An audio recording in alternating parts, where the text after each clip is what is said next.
eles estão estudando agora, esses cientistas, em função de terem encontrado isso no caso de Ubatuba. Então, o que foi o caso de Ubatuba? Vamos lá, isso que eu ia te perguntar, começar. Porque eu nunca soube que caiu OVNI em Ubatuba. Nunca soube? Não. Nossa, é um caso clássico brasileiro. Em 1957, no dia 7 de setembro de 1957, esse objeto foi visto por alguns pescadores e turistas que estavam ali. Mas pensa, 1957 tinha 6 casas de pescadores. Sim. E alguns turistas que vinham do interior de São Paulo capital, e passavam o final, final de semana ali, né? Pescando, alugavam às vezes a casa do próprio caiçara ali, né? Para ficar tranquilo. Ia pescar lá, tal, passava o final de semana. E nesse 7 de setembro de 1957 foi visto uma espécie de panela, um OVNI metálico descendo. Quando ele ficou sobre a água, que ele foi subir, ele explodiu. Alguns outros detalhes falam que tinha um outro objeto que apareceu também, que aparentemente parecia que eles estavam meio que se degladiando. Mas assim, as informações que nós temos das pessoas que viram, algumas escutaram barulho da explosão, mas todos são unânimes em dizer que o pedaço maior caiu dentro da água e alguns pedaços menores vieram até a praia ali, né? Caiu na areia, quente ainda, e depois foram coletados e enviados para um colunista do jornal O Globo, que é um jornal carioca, Ibrahim Sued. Não sei se já ouviu falar. Já. Ibrahim Sued. E o Ibrahim Sued publicou a carta e uma matéria, né, no jornal O Globo. E depois aí o doutor Olavo Fontes, que era um ufólogo carioca, que é esse cara que está aqui, ele acabou conseguindo alguns desses fragmentos e analisando no Ministério da Agricultura por essa tecnologista química Luísa Maria A. Barbosa, né? Então ela chegou à conclusão que era magnésio puro, 99,99% puro, tem as análises. O que aconteceu depois? O Dr. Olavo Fontes mandou fragmentos para a APRO, que era uma organização ufológica norte-americana, onde tinha à frente Jimmy Coral Lorenzi, e eles submeteram também o material análise na Dow Química lá, né, que eram laboratórios Dow, onde eles chegaram também à conclusão que era magnésio num alto percentual de pureza, com algumas incrustações ali, né, mas era 99,9, 99,3, 99,2, era muito alto. E uma dúvida, assim, querendo questionar essa situação, não acredito que houvesse algum tipo de objeto terrestre feito de quase 100% magnésio para ter caído ali, explodido. Não, né? Não havia. Não teve nenhum registro de queda de aeronave, nada disso naquela região. E o interessante é que esse material rolou o mundo. Eu tenho hoje alguns laudos da NASA, da Caltech, de universidades francesas, de universidades norte-americanas, próprio Stanford. No Brasil, a próprio DCTA, o CTA em São José dos Campos também analisou, embora eles não quiseram me ceder um material, mas eu conversando com algumas pessoas daquela época, eles afirmaram que o material passou por lá e foi analisado, porque a Marinha e o Exército, eles tiveram amostras desse OVNI que explodiu. O Caminha, que era, se não me falha, memória da Marinha, ele que recebeu esse material. Eu tenho isso tudo documentado, né? Só que 2 fragmentos maiores foram doados, um deles pelo Dr. Olavo Fontes para o Ojeda, que era um pesquisador argentino.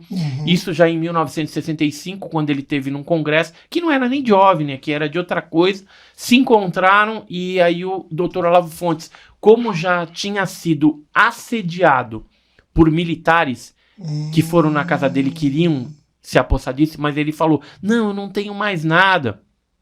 O que tinha foi destruído em análise, né? Mas era mentira, ele tinha. E aí ele acabou doando para esse argentino. E posteriormente, quando o Ojeda já estava velhinho, ele resolveu repassar isso para um museu, que é o Museu OVNI, lá na Argentina.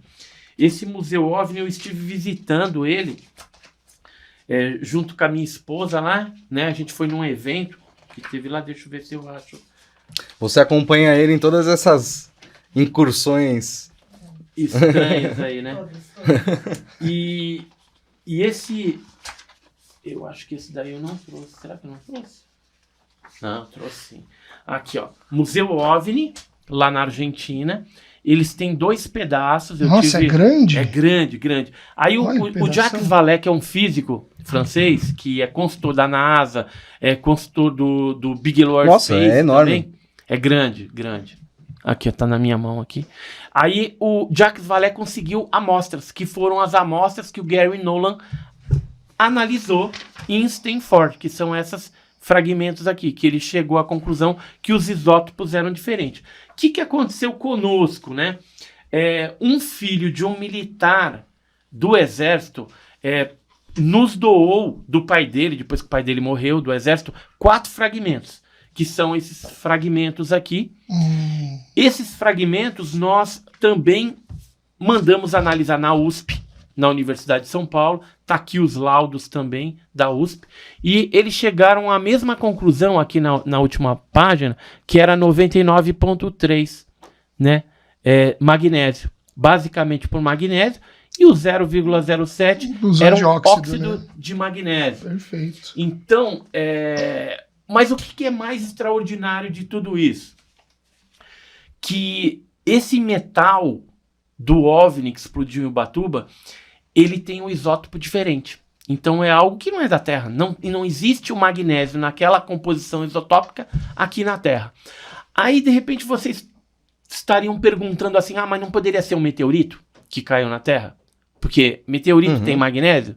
Tem. Acredito que tem. Só que eu consultei 2 especialistas em meteorito. O Paulo Anselmo Mattioli, por exemplo, ele me fez um laudo. Ele falou assim, olha, Edson, esse metal que você submeteu, que ele analisou tudo, não tem características físicas de meteorito, de siderito.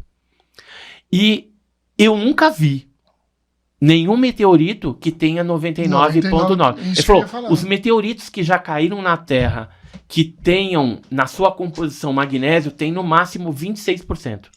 Combinado com níquel, estanfiodita, farringitonita, ferro e algum outro tipo de elemento que geralmente dá em meteorito. Eu acho que é muito difícil você acreditar que tem algo que unicamente não é meteorito. Então a gente pode encarar que isso seria, na sua visão, para quem não acredita, uma prova de que existe tecnologia feita fora da Terra. Exato. Porque isso aquilo ali era um OVNI. Prova. É um elemento do OVNI e a análise isotópica, eu acho que é a coisa mais surpreendente que nós temos e que comprova a origem extraterrestre daquele elemento.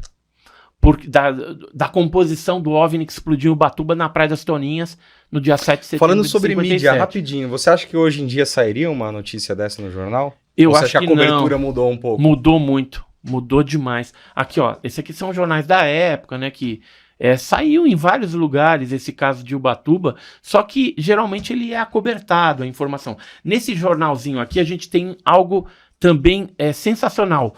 Um dos pescadores, que é o senhor Virgílio Lopes, que ele viu o pedaço maior da nave sendo coletado por uma embarcação, né, militares da Marinha Brasileira, junto com outra embarcação que tinha uma bandeira diferente, que ele... Como eles são simples, né, pessoal? Caiçara, ele não sabe se era americano, se era de algum outro país. Provavelmente era americano. E esses barcos foram recuperar o que caiu no mar ali, né? Não, eles sabiam que tinha um pedaço maior e aí foram direto lá. Só que antes eles aportaram com uma chata de alumínio, né? O barco da Marinha ficou num lugar onde o calão era mais fundo. Sim. E aí essa chata veio até a praia, aí tinha a casa do seu Virgílio, a família dele e tal. E aí eles chegaram lá na porta e falou, seguinte, a gente vai fazer um negócio aí, vocês ficam dentro de casa, só vai sair a hora que a gente autorizar. Aí, como a casinha deles tem a porta da frente e a porta de trás, geralmente da cozinha, o seu Virgílio, que não era besta nem nada, ele saiu pela porta de trás, se se escondeu no meio do mato, já subiu uma picadinha e foi mais ou menos até um ponto onde ele conseguia observar o que esses militares da Marinha e outra embarcação estrangeira lá estavam fazendo. E aí ele viu eles tirarem do fundo do mar esse pedaço do OVNI maior.